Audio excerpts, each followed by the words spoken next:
আমি আব্দুল্লাহ, একজন ক্যান্সার রোগী। আমাদের ফ্যামিলিতে আমার বাবা চাচারা অল্প বয়সে মারা যান। তাই আমার ছোট ভাইয়ের বউ বিষয়টি নিয়ে একজন আলেমের সাথে কথা বললে তিনি আমার নাম আর আমার পিতামাতার নাম জেনে জানতে পারেন আমাদের পরিবারে পুরুষদের উপরে অনেক আগ থেকেই কালো জাদু করা হয়েছে, এবং তিনি তখন জিজ্ঞাসা করেন আমাদের মধ্যে বর্তমানে কোনো ক্যান্সার রোগী আছে কিনা। যেহেতু অনেক আগেই কালো জাদু করা হয়েছে, তাই সেটি দূর করা নাকি অনেক কষ্টকর হবে। কোরআন ও হাদিসের আলোকে আমি এর সমাধান চাচ্ছি, আর যাতে আমাদের পরিবারে কেউ ক্ষতিগ্রস্ত না হয় তার জন্য কি করণীয় দয়া করে জানাবেন। দেখুন, ব্ল্যাক ম্যাজিকের সাথে ক্যান্সারের একটা যোগসূত্রের কথা অনেক অভিজ্ঞ এবং নির্ভরযোগ্য রাকিদের কাছ থেকে আমি শুনেছি। তারা তাদের অভিজ্ঞতার কথা বলেছে যে ক্যান্সারের মতো দুরারোগ্য ব্যাধি এর সাথে ব্ল্যাক ম্যাজিকের কানেকশন অনেক বেশি। কিন্তু এখানে যেটা বলা হলো যে কোনো ব্যক্তির নাম পিতার নাম জেনে ওই বংশের সবাই ডায়াগনোসিস করা হচ্ছে, অনেক নির্ভরযোগ্য রাকিদের মতে এটা সঠিক নয়, এবং এই পদ্ধতিটা মূলত রুকিয়া শরঈয়া বা শরিয়া সম্মত যে রুকিয়া তার মধ্যে এই পদ্ধতিটা পড়ে না।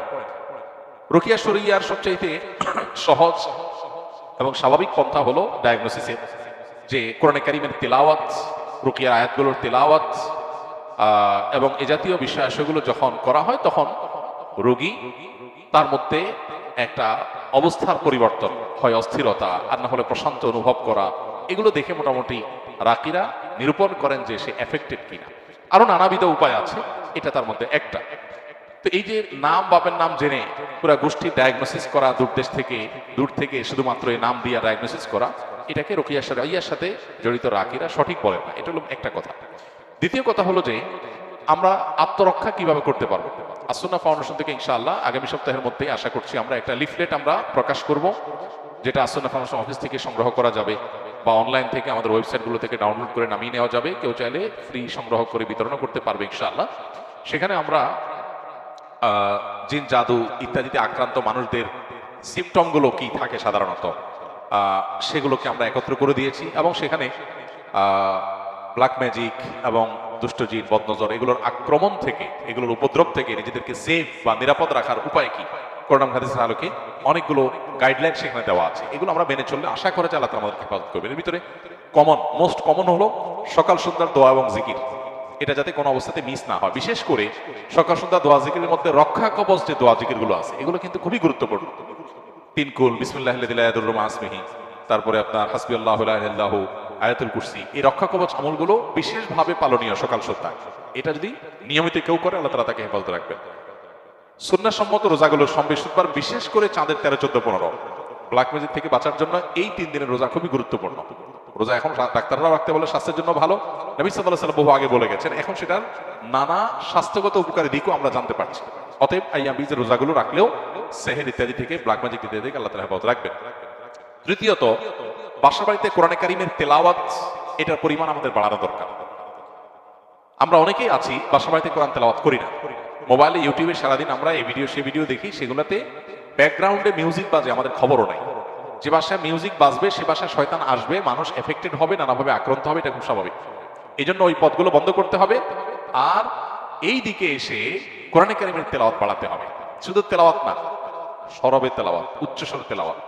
উচ্চস্বরে বলতে চিৎকার চেঁচামেচি আমি বলছি না, যতটুকু শব্দ দিয়ে স্বাভাবিকভাবে তেলাওয়াত করা যায় বাসার বাড়িতে ততটুকু তেলাওয়াত, ততটুকু সরবে তেলাওয়াত। এটা আজকাল উঠে গেছে। যারা নিয়মিত তেলাওয়াত করেন তারাও আস্তে আস্তে তেলাওয়াত করেন, আর অনেকে বাসা বাড়িতে তেলাওয়াতই করেন। এই কাজগুলো আমাদের নিয়মিত করা দরকার। এর বাইরে আরো বেশ অনেকগুলো গাইডলাইন দেওয়া আছে আমাদের ওই লিফলেটে। ইনশাআল্লাহ লিফলেটটা আপনার আগামী সপ্তাহ থেকে আশা করি পেয়ে যাবেন। আল্লাহ তাআলা আমাদের সবাইকে এই জাতীয় সব অসুবিধা থেকে, দুরারোগ্য ব্যাধি থেকে, মুসিবত থেকে হেফাজত রাখুন। বেশ কিছুদিন আগে আমার পরিবারের একজন সদস্য জাদুগ্রস্ত হয়েছিল। তখন আমার এবং আমার পরিবারের সদস্যদের রুকিয়া সম্পর্কে তেমন সঠিক ধারণা ছিল না। রোগীর অবস্থা খুবই ভয়ঙ্কর এবং অস্বাভাবিক হওয়ায় ইচ্ছা না থাকার পরেও কবিরাজের কাছে নিয়ে যেতে হয়। কবিরাজ থাকার ঘরে এবং রোগীর শরীরে রাখার জন্য কিছু তাবিজ দেয়। কিন্তু আমি আপনার এবং আরো আলেমদের বক্তব্য দেখেছি এই ধরনের পরিস্থিতি থেকে পরিত্রাণ পাওয়ার জন্য বাড়িতে বেশি বেশি আয়াতুল কুরসি, সূরা বাকারা, ইখলাস, ফালাক, নাস তেলাওয়াত করতে এবং অডিও প্লে করতে বলেছেন। সেই অনুযায়ী আমল করেছি পরিবারের সকলে।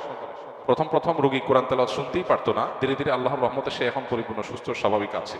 এখন আমার প্রশ্ন হলো, আমরা যে তাবিজগুলো আনলাম এতে করে কি আমাদের শিরকের পাপ হয়েছে কিনা? শিরকের পাপ হয়ে থাকলে ক্ষমার জন্য করণীয় কি? 2, তাবিজগুলো এখনো বাড়িতে এবং তার শরীরে রয়েছে, সেগুলো কি করব? 3, যারা মানুষের ক্ষতি করার জন্য এরকম জাদু করে তাদের বিরুদ্ধে আল্লাহ তাআলা পবিত্র কোরআনে কি বলেছেন দেখুন। শেষটার কথা আগে বলি, যারা কাউকে ব্ল্যাক ম্যাজিক করে, জাদু করে, এই জাতীয় তাবিজ কবজ করে, মানুষের ক্ষয়ক্ষতি করার চেষ্টা করে, অনেক সময় আপোষের তাবিজ করে, তারা সবাই গুনাহে লিপ্ত।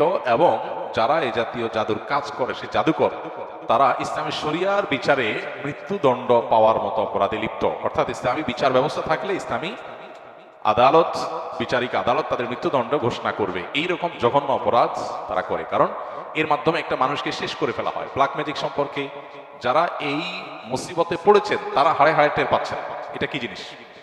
নবী সাল্লাল্লাহু আলাইহি ওয়াসাল্লাম পরিষ্কারভাবে বলেছেন, এইটা ওটকে হাড়ি পর্যন্ত আর মানুষকে কবর পর্যন্ত পৌঁছায় দেয়। ব্ল্যাক ম্যাজিক বা কালো জাদু, এটার ফলে ওটের মধ্যে যদি বদনজর লাগে অথবা ব্ল্যাক ম্যাজিক লাগে, এই বদনজর ব্ল্যাক ম্যাজিক এগুলো ওটকে অসুস্থ করতে করতে একটা সময় এমন পর্যায়ে নিয়ে যায় যে জবে করে তাকে খেয়ে ফেলতে হয়, হাড়ি পর্যন্ত চলে যায়, বাঁচার অবস্থা থাকে না। তার মালিক তাকে রুগ্ন হওয়ার কারণে একটা পর্যায়ে এসে মরণাপন্ন হয়ে গেলে তাকে জবাই করে খেয়ে ফেলতে হয়। আর মানুষ বদনজর এবং সেহের এগুলোর কারণে অসুস্থ হতে হতে হতে একসময় কবর পর্যন্ত চলে যায়। এই জন্য যারা এই কাজগুলো করে তারা শুধু কাবিরা গুনাহে লিপ্ত তা নয়, বরং মানুষ হত্যার যে অপরাধ, ক্ষেত্র বিশেষে তারা সেই অপরাধে অপরাধী, এবং তার চাইতে আরো জঘন্য, শুধু মানুষ হত্যাই করছে না, একই সঙ্গে শিরকিও তারা লিপ্ত, কারণ এখানে শয়তানের সাহায্য নেওয়া হয়, বিশেষ করে ব্ল্যাক ম্যাজিকের ক্ষেত্রে।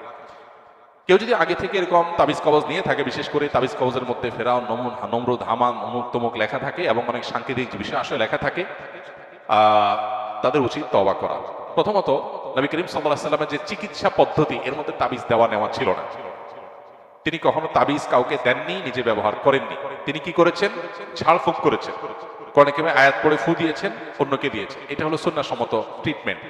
অতএব আপনার আগের যেগুলো আছে তাবিজ, সেগুলোকে আপনি নষ্ট করে ফেলবেন, ডেস্ট্রয় করে ফেলবেন ইনশাআল্লাহ। আর ইতিপূর্বে যে করা ভুল, কবিরাজের কাছে আপনি গিয়েছেন, ভুল ভাল কাজ করেছেন, সেজন্য আল্লাহর কাছে তওবা করবেন, সংকল্প করবেন ইনশাআল্লাহ। আশা করি আল্লাহ তাআলা আপনাকে মাফ করবেন।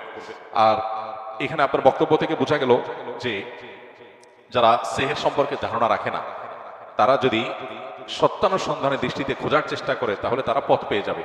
কোরআনে কারিমের তেলাওয়াত করা হলে কিভাবে একজন ব্ল্যাক ম্যাজিকের রোগী ধীরে ধীরে সুস্থ হয়ে ওঠে এবং অস্বাভাবিক পরিবর্তন তার মধ্যে আসে, এটা কোরআনের একটা মুজিজা, অলৌকিকত্ব। মাশাআল্লাহ, এই অলৌকিকত্ব কেউ দেখতে চাইলে তিনি ব্ল্যাক ম্যাজিকের রোগীর উপরে কোরআনের প্রভাব দেখতে পারেন।